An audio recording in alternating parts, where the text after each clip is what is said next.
قال ألم أقل لك إنك لن تستطيع معي صبرا قال إن سألتك عن شيء بعدها فلا تصاحبني قد بلغت من لدني عذرا فانطلقا حتى إذا أتيا أهل قرية استطعما أهلها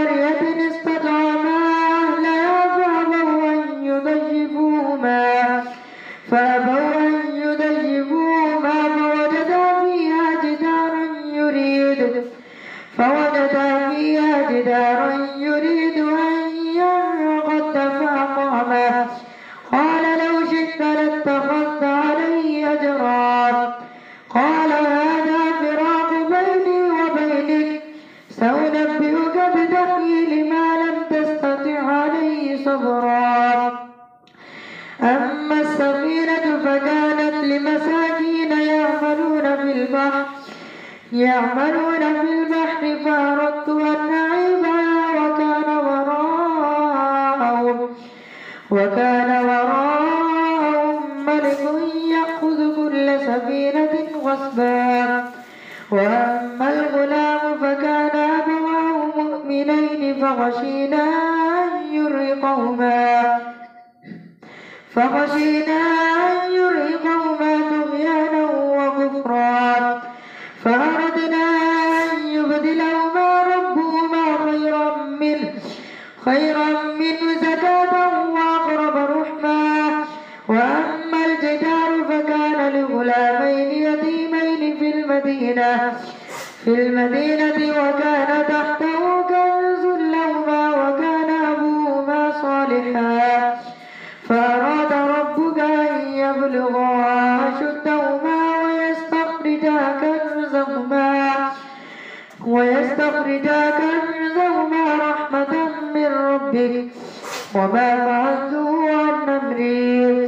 ذلك تأويل ما لم تستطع عليه صبرا ويسألونك عن ذي القرنين قل سأتلو عليكم منه ذكرا إنا مكنا له في الأرض وآتيناه من كل شيء سببا فأتبع سببا حتى إذا بلغ مغرب الشمس وجدها تغرب في عين حمئة ووجد عندها قوما قلنا يا ذا القرنين إما أن تعذب وإما أن تتخذ فيهم حسنا قال أما من ظلم فسوف نعذبه ثم يرد إلى ربه فيعذبه عذابا نكرا وأما من آمن وعمل صالحا فله جزاء الحسنى وسنقول له من أمرنا يسرا ثم أتبع سببا حتى إذا بلغ مطلع الشمس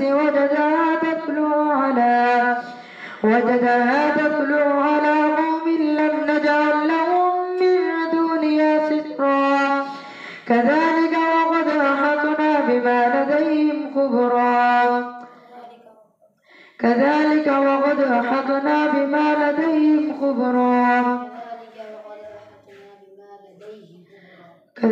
وقد أحطنا بما لديهم خبرا ثم أتبع سببا حتى إذا بلغ بين السدين وجد من دونهما قوما لا يكادون يفقهون قولا قالوا يا ذا القرنين إن يأجوج ومأجوج مفسدون في الأرض فهل نجعل لك خرجا على أن تجعل بيننا وبينهم سدا قال ما مكني في ربي خير فأعينوني بقوة نجعل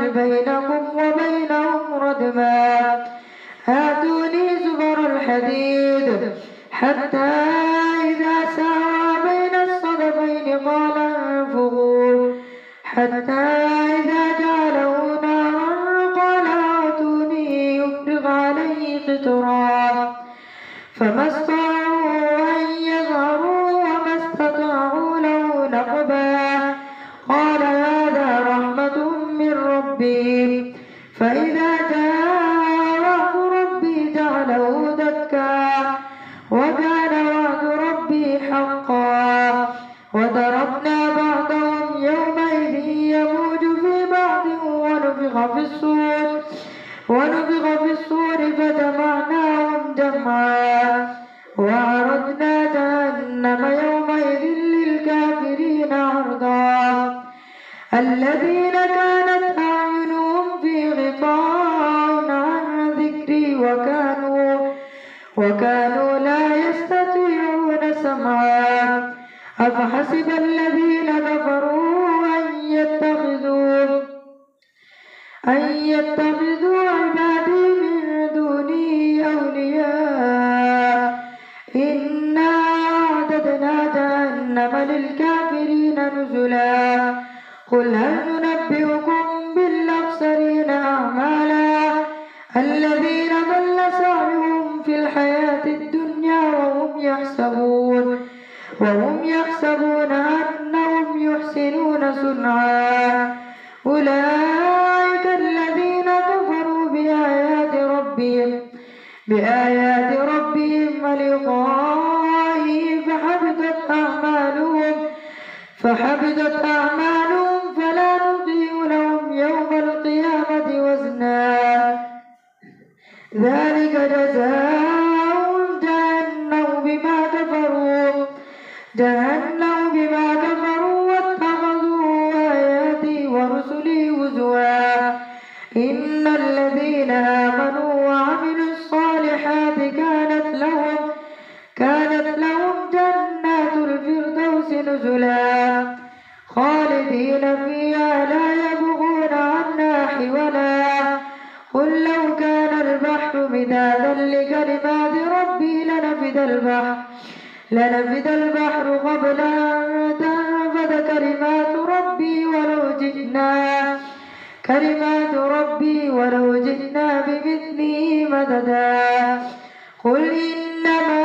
أنا بشر مثلكم يوحى إلي أنما إلهكم إله واحد فمن كان يرجو لقاء ربه فليعمل عملا صالحا ولا يشرك بعبادة ربه أحدا كافها يا عين صاد ذكر رحمة ربك عبده زكريا إذ نادى ربه نداء خفيا قال رب إني وعن العظم مني واشتعل الرأس شيبا ولم أكن بدعائك رب شقيا وإني خفت الموالي من ورائي وكانت امرأتي عاقرا فهب لي من لدنك وليا يرثني ويرث من آل يعقوب واجعله رب رضيا يا زكريا إنا نبشرك بغلام اسمه يحيى لم نجعل له من قبل سميا قال رب أنى يكون لي غلام وكانت امرأتي عاقرا وقد بلغت من الكبر عتيا قال كذلك قال ربك هو علي هين وقد خلقتك من قبل ولم تك شيئا قال رب اجعل لي آية قال آيتك ألا تكلم الناس 3 ليال سويا فخرج على قومه من المحراب فأوحى إليهم أن سبحوا بكرة وعشيا يا يحيى خذ الكتاب بقوة وآتيناه الحكم صبيا وحنانا من لدنا وزكاة وكان تقيا وبرا بوالديه ولم يكن جبارا عصيا وسلام عليه يوم ولد ويوم يموت ويوم يبعث حيا واذكر في الكتاب مريم إذ انتبذت من أهلها مكانا شرقيا فاتخذت من دونهم حجابا فأرسلنا إليها روحنا فتمثل لها بشرا سويا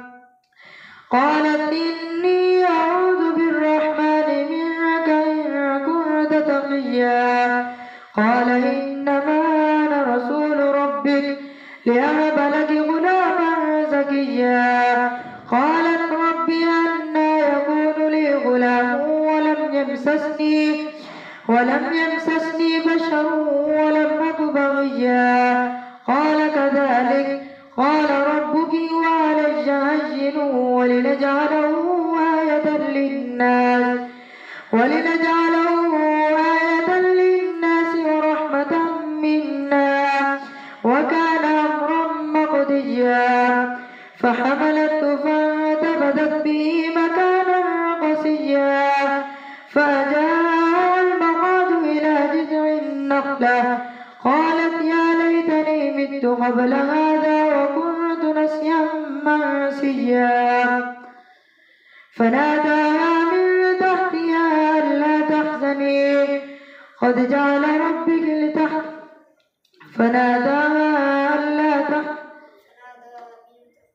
فناداها من تحتها ألا تحزني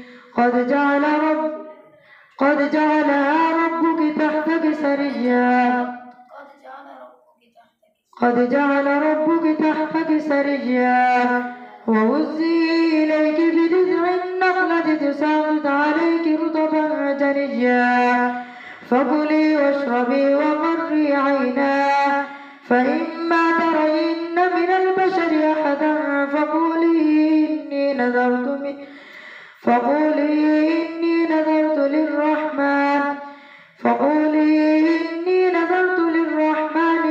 سيا فناداها من تحتها ألا تحزني قد جعل ربك تحتك سريا وهزي إليك بجذع النخلة تساقط عليك رطبا جنيا فكلي واشربي وقري عينا فإما ترين من البشر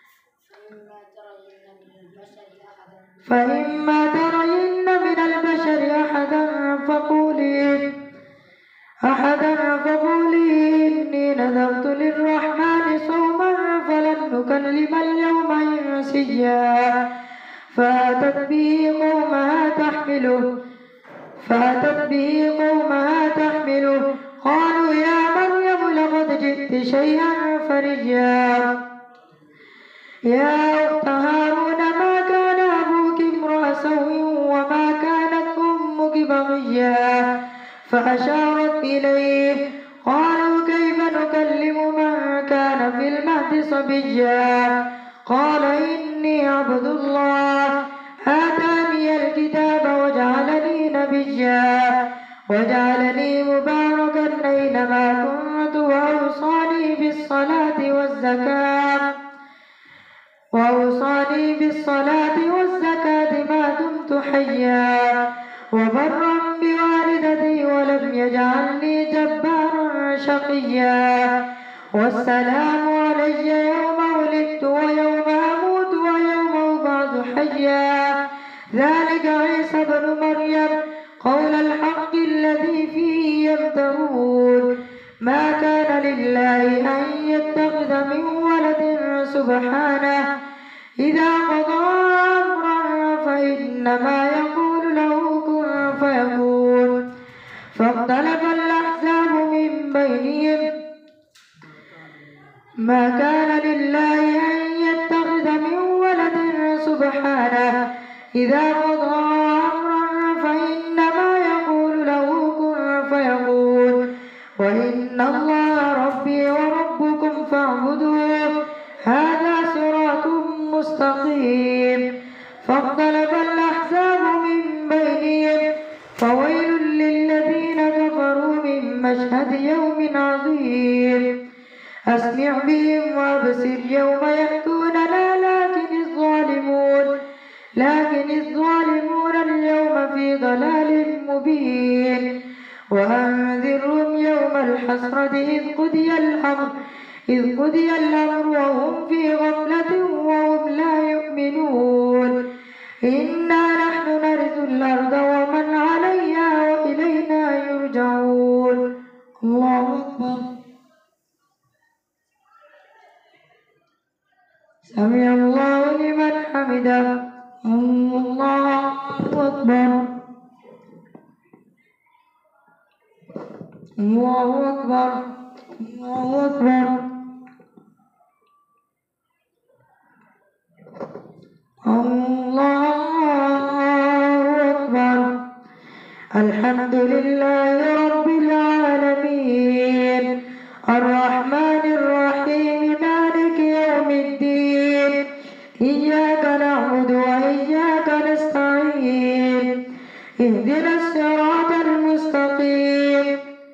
صراط الذين أنعمت عليهم غير المغضوب عليهم ولا الضالين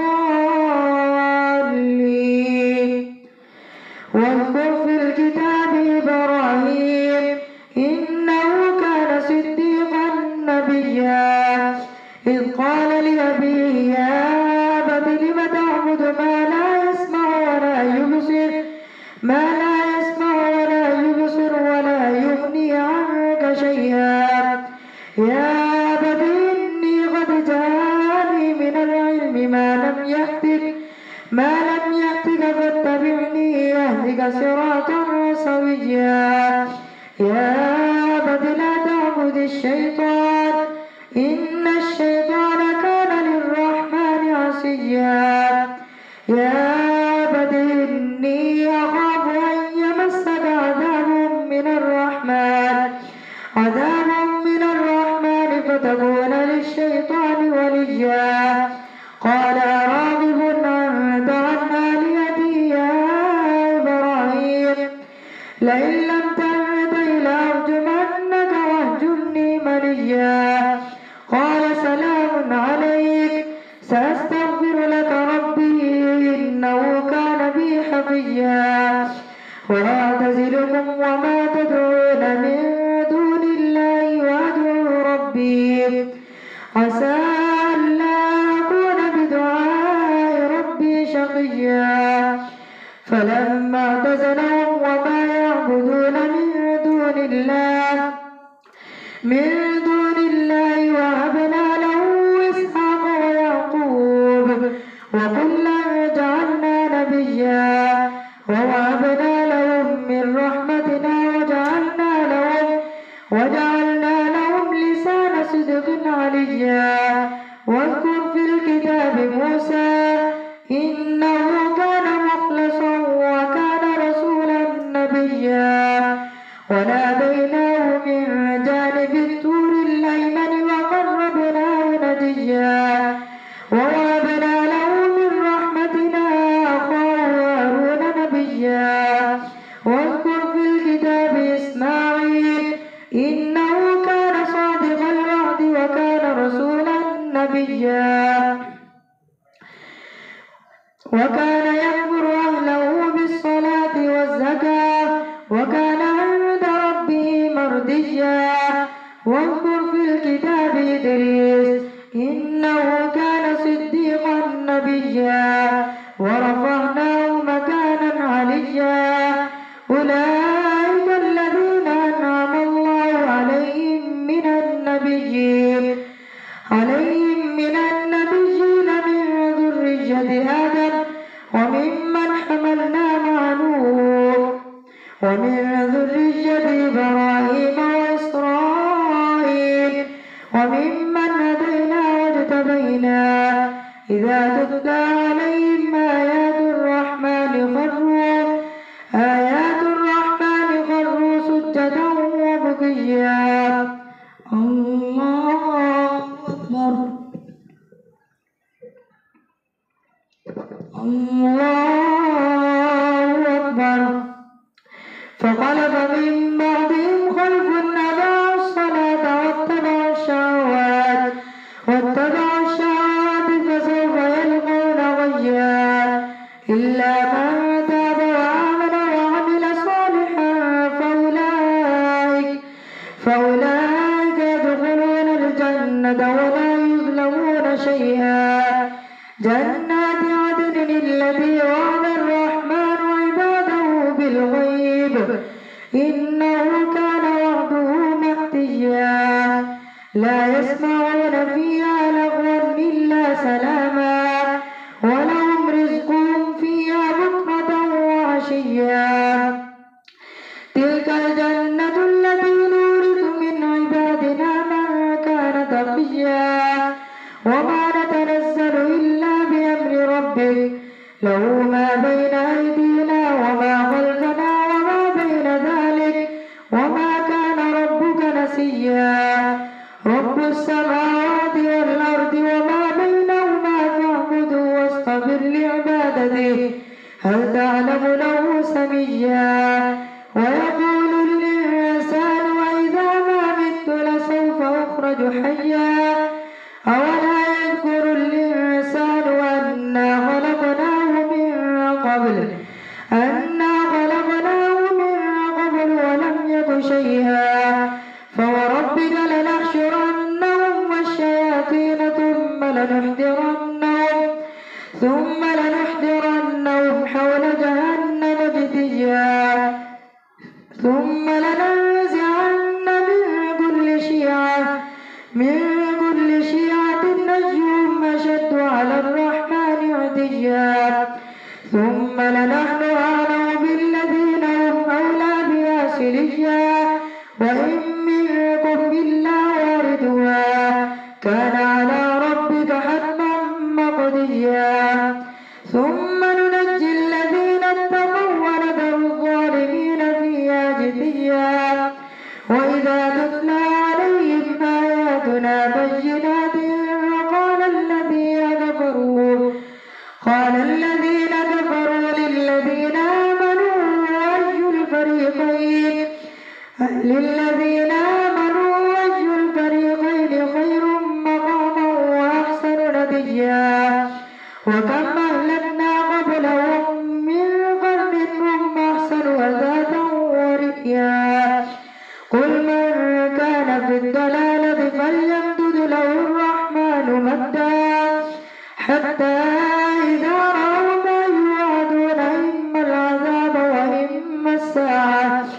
فسيعلمون من هو شر مكانا وأضعف جندا. ويزيد الله الذين اهتدوا هدى والباقيات الصالحات خير عند ربك ثوابا وخير مردا. أفرأيت الذي كفر بآياتنا وقال لأوتين مالا وولدا أطلع الغيب أم اتخذ عند الرحمن عهدا. كلا سنكتب ما يقول ونمد له من العذاب مدا ونرثه ما يقول ويأتينا فردا. واتخذوا من دون الله آلهة ليكونوا لهم عزا. كلا سيكفرون بعبادتهم ويقولون عليهم ضدا. ألم تر أنا أرسلنا الشياطين على الكافرين تؤزهم أزا. فلا تعجل عليهم إنما نعد لهم عدا. يوم نحشر المتقين إلى الرحمن وفدا ونسوق المجرمين إلى جهنم وردا. لا يملكون الشفاعة إلا من اتخذ عند الرحمن عهدا. وقالوا اتخذ الرحمن ولدا لقد جئتم شيئا ندا. تكاد السماوات يتفطرن منه وتنشق الأرض وتخر الجبال هدا.